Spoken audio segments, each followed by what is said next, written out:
Hello, everyone, and welcome to the Africam show. I am delighted to be here with you as usual, and we're starting off with a few friends at the Hoodspray Endangered Species Center. Of course, one of our favorite cams now. It's nice to see everybody chilling, and I hope that all of you are well. Perhaps you've had a time or a moment to yourself to chill. If not, make the next 45 minutes that moment for you.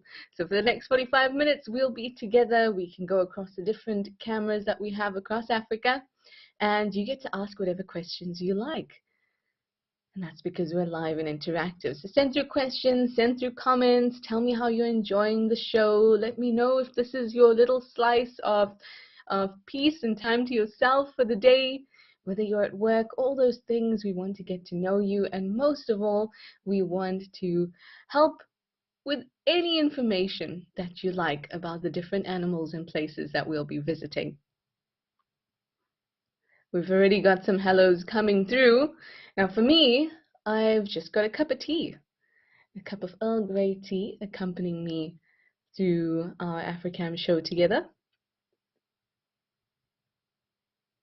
Now, I'm not much of a coffee drinker. I can only really have one cup of coffee a day, if that. So tea is the way to go. Casper's Third Ghost says, "Good Tuesday all from Milwaukee, sunny skies and hot coffee ready to go." Nice.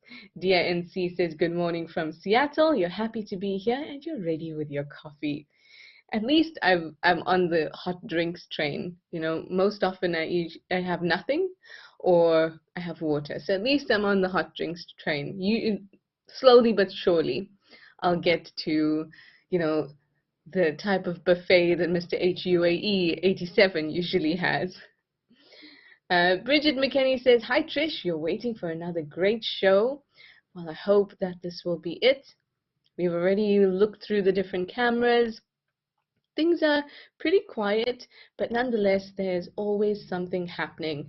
And when you're out in the wild and you're enjoying these natural spaces, things are not always happening. And a part of the experience is being able to sit and observe even when it appears that we don't have a big sighting. So we might see some of that today. A little bit of relaxation. But you know, each time I say that, and every time we have a look at the cameras and then appears to be nothing happening when we're doing checks for our show together, somehow things start moving and we get lucky. Amber Co, you say, "Happy Tuesday to all. Thank you, Explore and Africam, for this time. Our absolute pleasure." Oh, here goes Amber Co. You've got coffee and a cinnamon donut here while you watch and learn. I love being part of this kind of little treat for all of you. Oh, Mindy Tillipow's here. Mindy says, "Hectic day at work for you today, but you're hoping to get some calming vibes from the show." I'm hoping we do too. Kaoru says hi. Zygote says hi. Namaste, Zygote. April Owl says, "Good morning, everyone, on this beautiful, sunny spring day in Connecticut. You're surrounded by spring blossoms and raspberry iced tea in hand, and you're happy to be here." Mary Momo says, "Hello, Trishala from Hot Springs, Arkansas. Got your spring water?" Of course. We knew it. And Jan Power says, "Hi, everyone. Hi, Trish. Thank you again for sharing all this with us. Looking forward to learning." Lovely. Oh, thank you, Zygote. Zygote, very nice.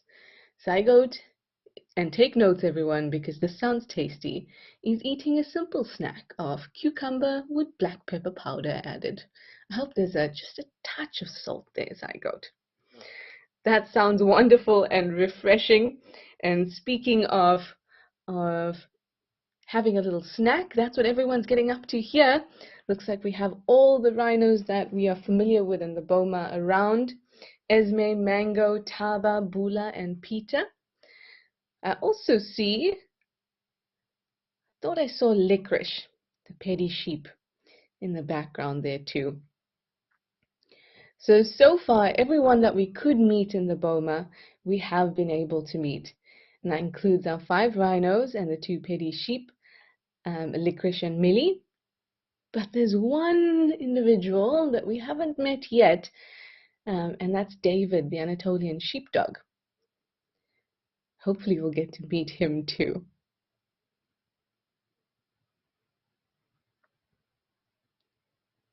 Now, over the last couple Tuesdays since we've been able to introduce this camera, we've been seeing them eating around this time quite often. And you can also see that the light's getting nice and golden a little bit earlier than usual, and that's because we're starting to move into those winter times and also that winter weather.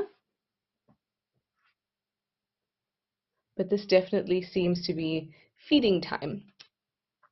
Now, I don't know if it's just me, but their grass today looks a little greener than usual. I bet it's probably just me. There's no reason why it should be,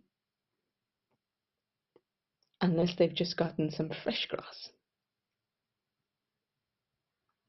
Now, white rhino are grazers, and that's one of the things, apart from other, or a few other differences that'll help you tell white from black rhino. But the obvious ones is the shape of the mouth. You can see that white rhino have that really broad portion to their lips. It's perfect, in fact, for grazing, and they can chop off the grass kind of like lawnmowers. Whereas black rhino have a hooked lip, and they are browsers, so they are plucking leaves off trees.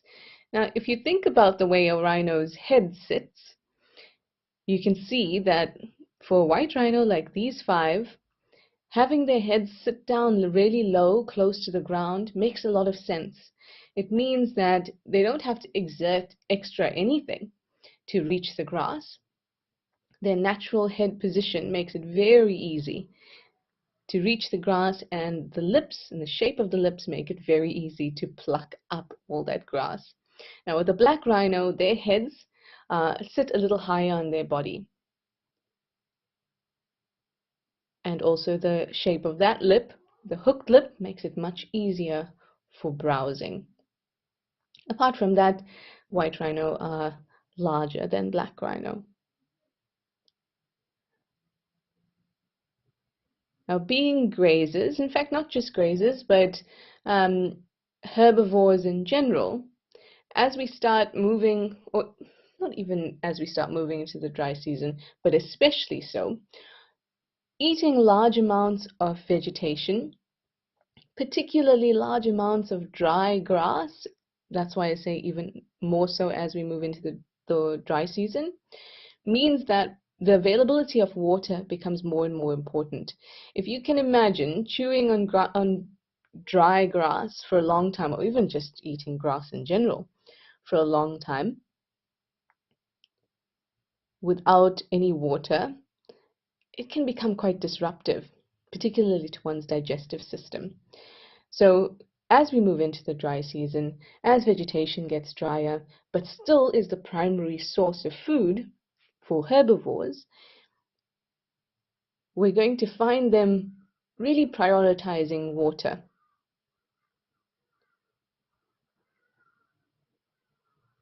Now, rhinos do that anyway. They're prioritizing water anyway because their large bodies don't only require it to drink, but also to chill in. Another interesting thing that particularly eating grass can do to an animal, you included, is it can wear down teeth very quickly. And you'll find that large herbivores, in fact herbivores in general that will be constantly eating grass, have very thick, robust teeth to help them along. Because like with any animal, plants also have defenses. You would have noticed that some plants have thorns.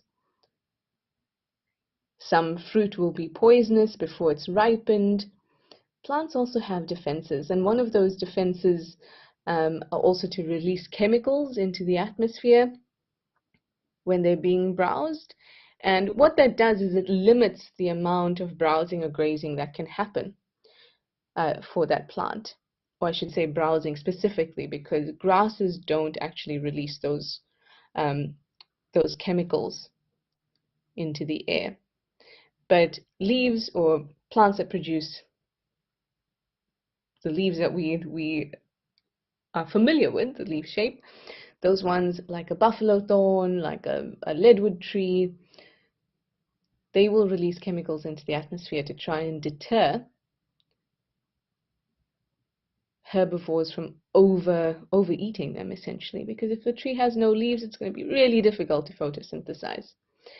But grasses, like I said, grasses don't really release those aldehydes or those chemicals that can easily be dispersed into the atmosphere and warn other grasses. Instead, they have something called phytoliths. And phytoliths are, I mean, as the name implies, I suppose, are like little rocks, but silicate rocks, so little bits of silica. And for example, glass is silica. Oh, you get a little fright there, little Peter. I must say, Peter's looking a bit bigger,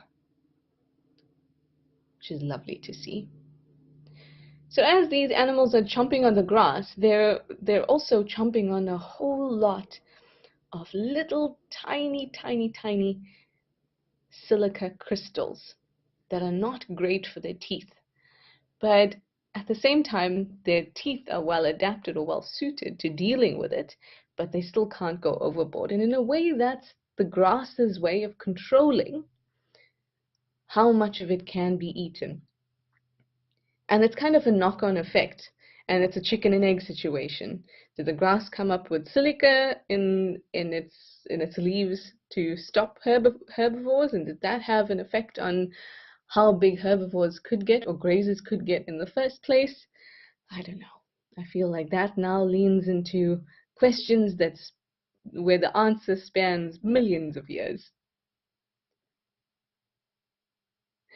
April Owl, you say Peter is enjoying his snack. He really is. So is Millie and Licorice. They're also enjoying the snack very much.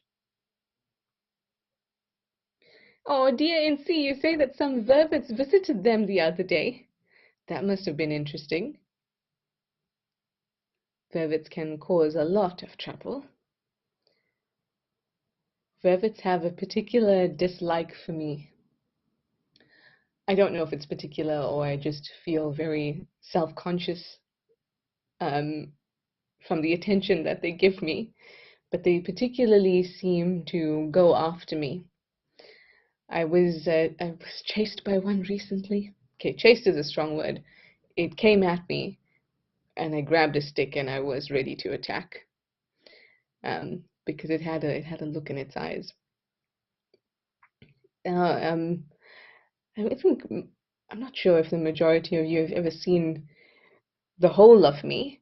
Usually you see my face and my shoulders, but I'm not a very big or threatening looking person in any way.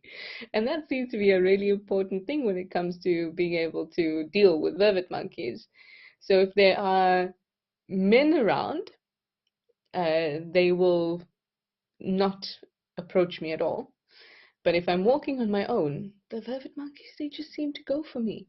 And if I shout at them, and I can shout when I need to, they don't, no.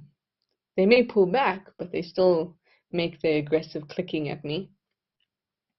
And interestingly, even larger built women that have been around me when the vervets are in camp, they also aren't able to really deter the vervets. It's as if somehow they can tell male from female.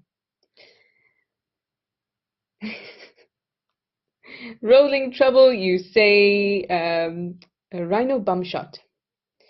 Rhino bum shots are great, but I'm not sure they're comparable to just the pure joy of an Ellie bum shot. Bum shot. There we go. You know what's another very cute one? Is a hippo bum shot. maybe we can head over and have a look at one. We were going to have a look at an elephant one, and we might have just caught it because it, just as I said to Kirst, let's go over to the elephant, it walked away. That might have been a bum shot, but here we have some hippos. Oh, you are, oh, I was about to say you are lovely, just chilling, which is what a lot of us have needed today. Oh, it's so nice to see that pink underbelly.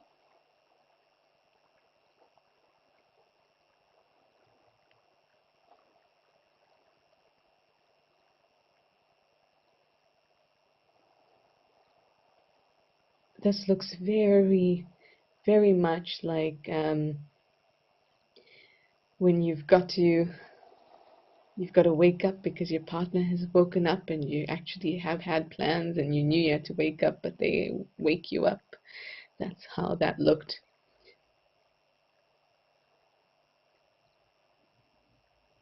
The one hippo didn't enjoy the fact that it had to be woken up, but nonetheless it followed, and so did that little one.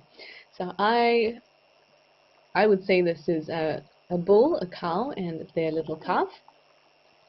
The calf is not very little, but definitely not mature just yet. Aussie Jan 2 has arrived, everybody! Good afternoon, says Aussie Jan 2. And it's coffee time, we knew it.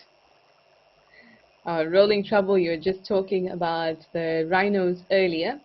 You say that you think Peter is growing really quickly. I also think so. I mean, when that little rhino came in front of the camera, ooh, I actually had to second guess whether that was Peter because it looked so big, but it was the smallest one there. But he's growing very fast, which is fantastic.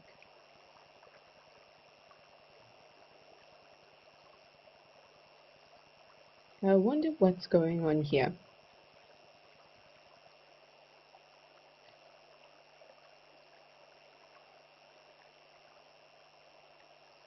Now, they wouldn't be resting together and then following each other and be in the water together if they weren't a pod. Let's just see if this little one comes to rest at this adult. Little calves, hippo calves, are known to rest on their mothers, not so much their fathers. That might help us differentiate whether it's a male or if we're looking at the bull or the cow.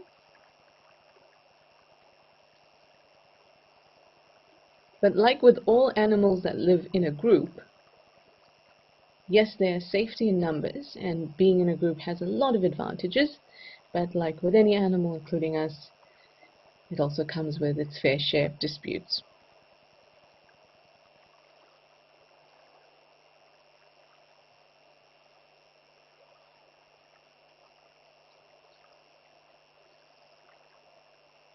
I have a feeling, it's just a feeling for now, but I have a feeling the one on the left is the female, but hopefully that calf will give us a little more evidence.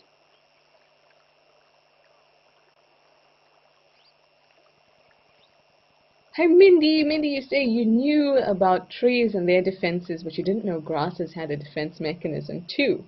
How cool. It is really cool, right?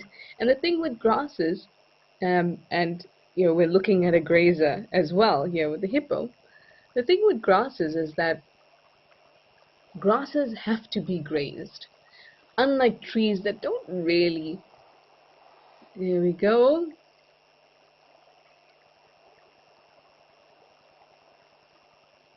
Unlike trees that don't really need herbivores to be grazing on them, browsing on them. But grasses do need it because they grow from the base upwards and not from the tip, the apex, like trees and other plants do. Grasses grow like our hair. And so when it gets too big, it falls on top of itself and can, in lack of a better term, suffocate itself. It can cut itself off from fresh air and sunlight by growing too large. So it needs to be grazed, but it doesn't want to be grazed to the point where it cannot reshoot. So a defense is still important.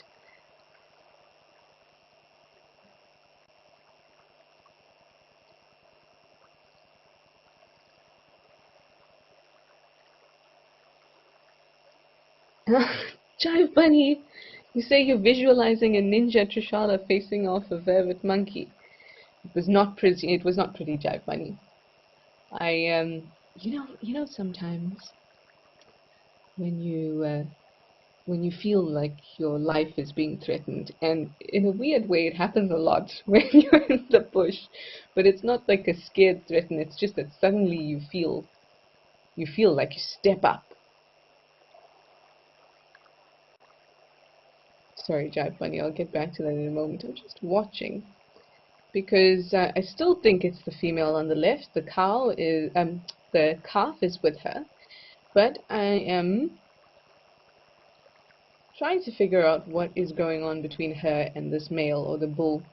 He's displayed. He keeps pursuing her, and that calf is not really young enough to be one that he would be irritated with. Young calves that possibly belong to another male. So for example, if she and her calf were part of a pod and then this male came in and either ousted or killed the dominant bull, then he might show aggression towards the calf, and perhaps then she is protecting the calf by moving away, and he doesn't like it. But that is usually the case for quite young calves, and this one doesn't look that young. I wouldn't say it's a sub-adult. I'd say it's more kind of in the juvenile bracket. But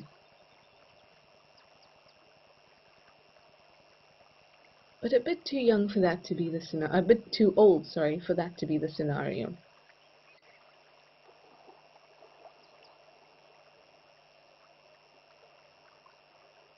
And the calf seems very comfortable with either of the adults. So the beef is obviously between the cow and the bull.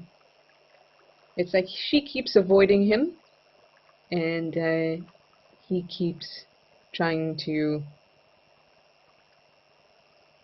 get her attention or something like that. Anyway, I'm sure, not telling you a scenario you're not familiar with, everybody.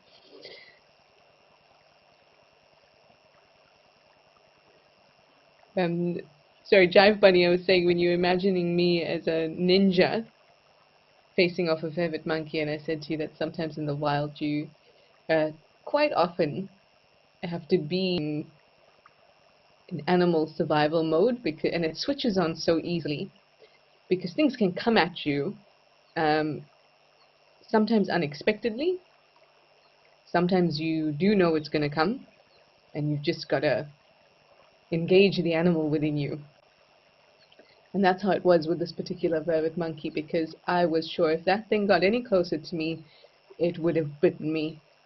It came at such a speed and came from behind me. I just heard the running, and I turned around, and its eyes turned into saucers and was spinning, and obviously that didn't happen, but that's how it felt. The level of threat felt like that. And I'm sure you all know what I'm talking about, or at least all the women out there. I engaged my man voice. my screaming man voice, or the shouting man voice. But I think it was the stick that did the trick.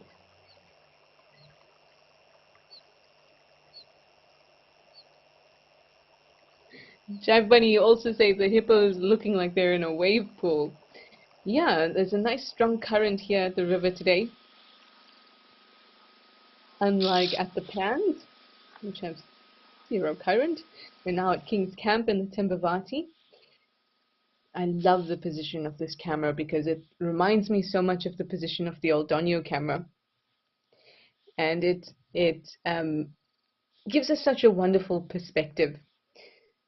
You can also see there's some, it looks like they're red-billed oxpeckers just at the feet of the giraffe. And they're bathing.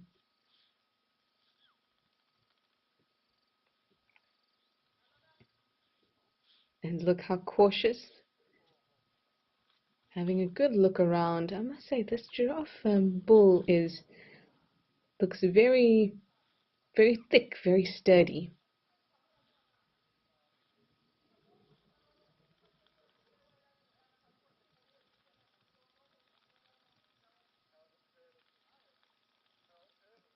The weather looks lovely up in the low veld.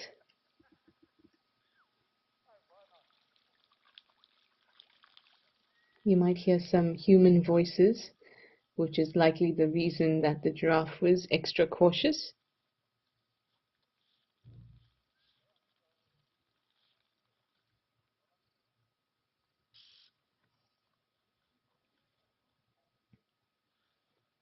Now there is a hide around here, and also quite a few like wooden balconies that overlook this pan. So the animals that come here to drink will be used to there being human voices or even seeing humans around. But because it is not a threat, over time they'll be a little more comfortable with it, even if there are people around. But you can see that this giraffe is still lifting its head up and pointing its ears in the direction of any potential threat, humans included, but is comfortable enough to keep dipping down. A very vulnerable position, but comfortable enough to do it, to have a drink.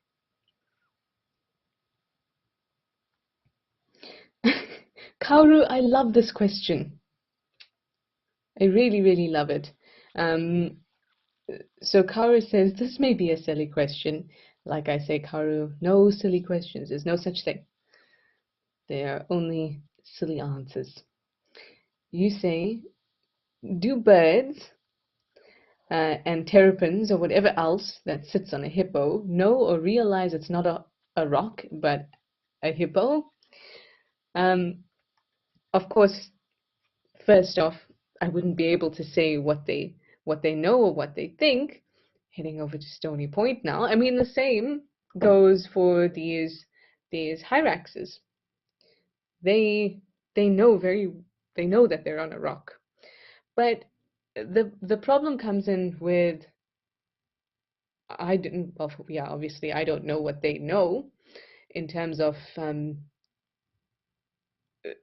non-resource related things, because animals are driven by resources, and a rock or a hippo's back is not really a fundamental resource. But if you were a terrapin on a back of a hippo, I would say that they know that's a hippo. When it's birds, I would say they know that it's a hippo too.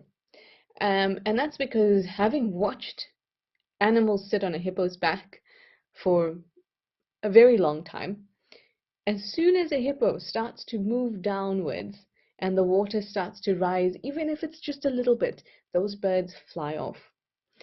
So I am sure that they know that that's a hippo, but whether they actually know, I wouldn't know. And that sounds like some existential poem, doesn't it? But when it comes to terrapins, there is a relationship between the hippo and some kind of fundamental resource, and that fundamental resource being pests, or, well, not the hippo's pests, but the terrapin's food. Now, it's not the only food source for a terrapin, but there is a mutualistic beneficial relationship between the two of them. A hippo can get its pests taken off by the terrapin that rides its back, and the terrapin gets a meal by doing that. So there is a direct resource relationship there. So I would be even more sure that a terrapin knows that it's definitely on a hippo's back. While these are lovely views of the rocks here at Stony Point, and of course our hyraxes snuggling in, sunning themselves, let's head over. Here we are at Tal with a crocodile that's doing much the same. Oh, and a three-banded plover moving around the crocodile too.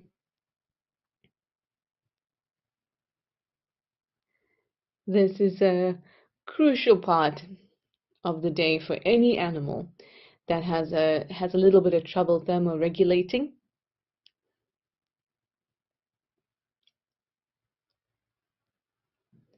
Got to be able to suck up those warming rays of sunlight before it dips down. And as you know, the sun gets cool, or the sun doesn't get cool, the sun is always as it is.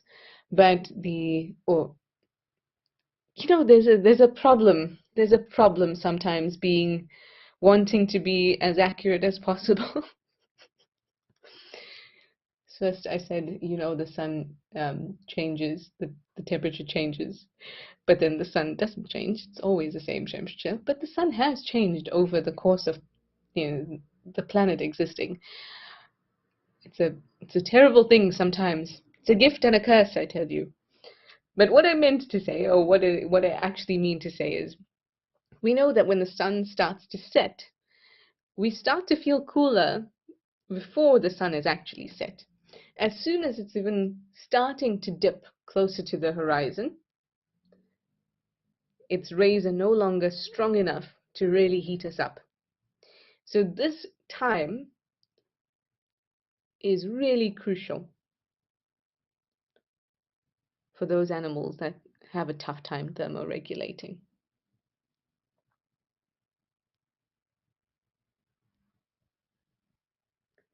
Now earlier when we were looking here at the tower camera, I thought I saw a lion, but it was not.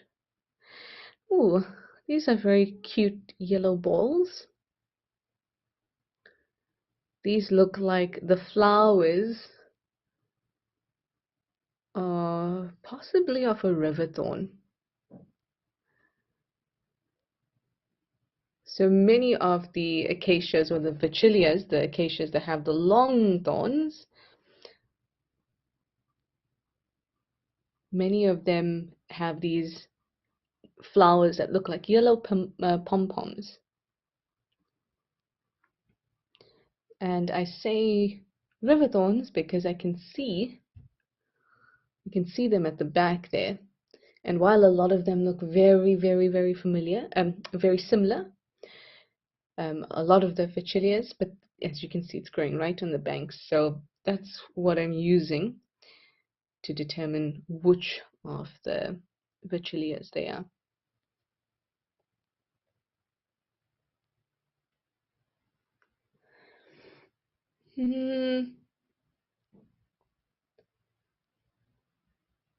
There are a few that grow in this area.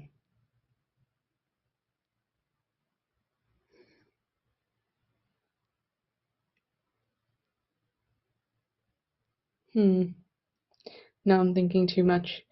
But definitely one of the vachilias, their flowers look very, very similar. Almost all of them have these, or almost all of them that we see at the reserves that we have cameras have these yellow pom-pom like flowers.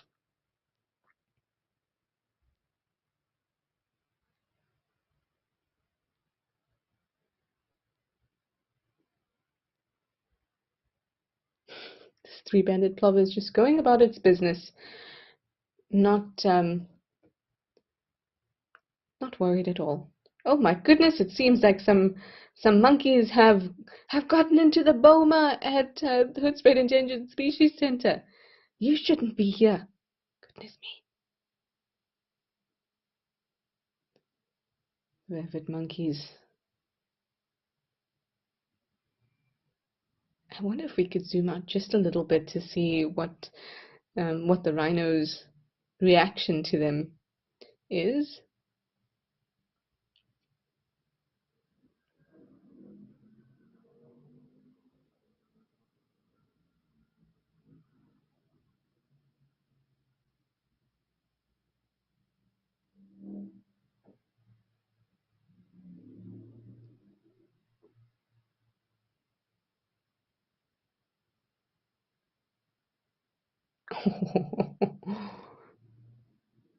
Nice.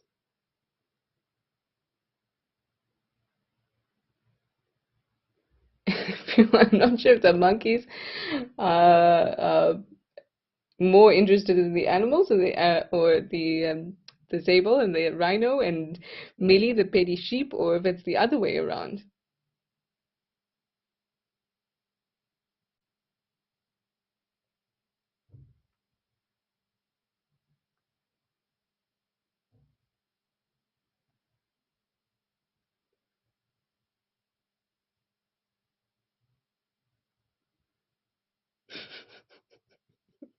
What is going on here?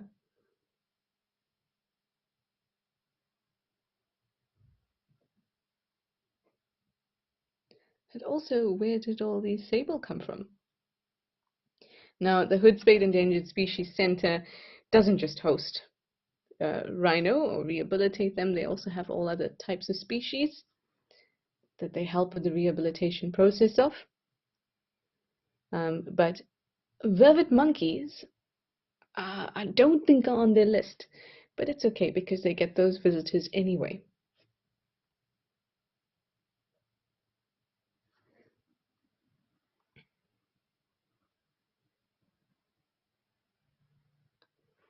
As usual, our rhino don't care. I mean, if I were a rhino, I probably wouldn't care either. But you do find that with young species, or young individuals of any species really, they seem to be, oh,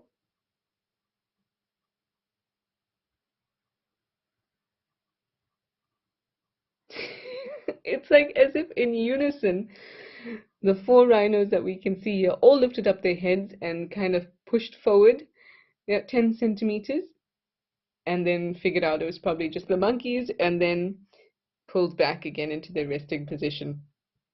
Kauru, you say vervets are fun to watch. They are fun to watch.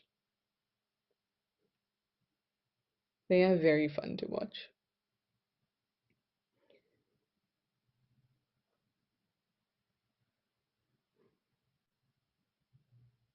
So I was saying that it's quite common for young mammals to be particularly reactive and waste energy significantly compared to adults, that is.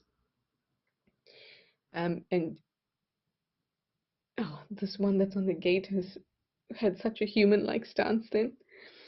So you'll find, and what I thought we might see here was Peter reacting to the vervet monkeys because he is the youngest in the group, and so things are still a little new for him. He would have seen vervets before, as you said, you've seen vervets here at the boma. He would have seen them before, but very often young mammals expend energy unnecessarily, particularly reactive, and are not very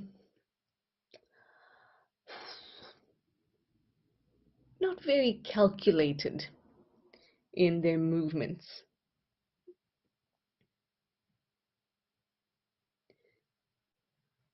which obviously makes for great entertainment.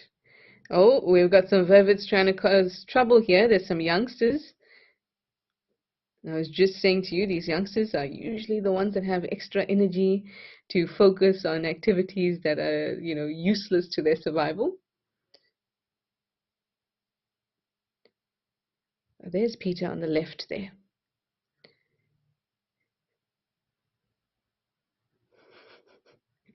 Mary Moe, you say all the animals want to come and join in the party. Yeah, exactly. This is the place to be. Jive Bunny, you say you love the cute names of the rescued animals here. I do too. Peter's name is my favorite. I have a soft spot for animals that have very human names. Very, very common human names. I met a dog named Washington on the beach a week ago, so I thought it was just such an appropriate name for him. He looked so dignified, like a Washington.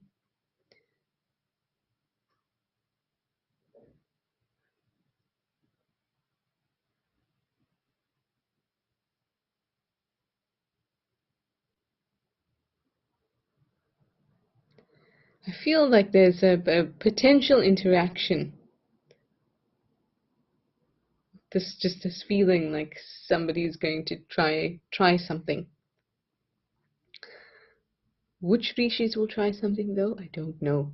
But watching interspecies interactions is probably one of my favorite things out in the bush. For one, it's not it's particularly species that are of no threat or benefit to the other. Those are my favorite types of interactions. Like, seeing a bird and a lion. Yes, a lion could kill and eat the bird, but really it's a lot of effort for a tiny bird. Um, or a mongoose and a rhino. Or in this case, vervet monkeys and a rhino. Because it's just so, it has so much potential to just be fun because neither needs anything from the other. They just happen to be sharing a space and potentially getting on each other's nerves a little bit. April Owl, you say the young monkeys are so funny. They are. They are. And you see it across the board. You see it with young leopards. They can be so funny and silly. You see it with young rhino too.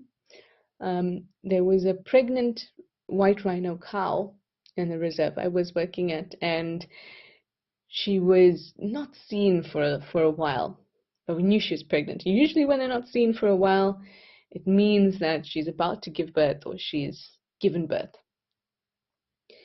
Anyway, here I was driving along, minding my own business, and she is there in the middle of the road after I take a turn. And I felt quite nice because it was, everyone saying if we see her, we just let everyone know because she's pregnant. Anyway, I see her and I pull out my phone. I'm going to send a pin, let everybody know where she is. And then I see this little thing come out from the side of her. Tiny, tiny, tiniest rhino I have ever seen in my entire life. I can't explain how tiny it was. There was no horn. There was nothing. It was just a slant. The face was just a slant. There was not even a bump there. And on top of that, the birthing sac was just still kind of stuck onto the side of her thigh, and the baby itself almost still looked tiny bit wet.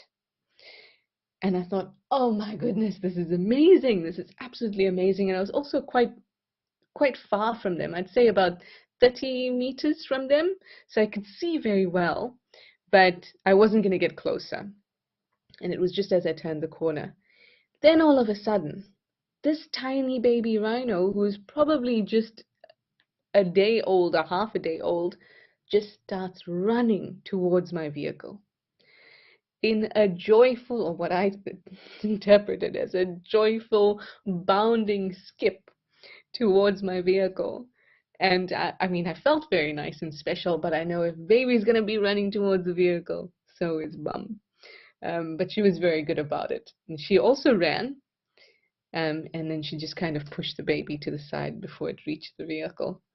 But young animals, young mammals particularly, can be a lot of fun. It's like they really don't know what they've got to do yet. So they're just figuring it out, and by figuring it out, they've got to play, they've got to have fun, they've got to be curious, they've got to investigate, they've got to figure out what are the rules of this existence, of this life. Am I allowed to bite my mother? Nope. Am I allowed to bite my siblings? Nope. Can I at least step on them? Sometimes. What can I eat? What can't I eat? What is a threat? What's not a threat?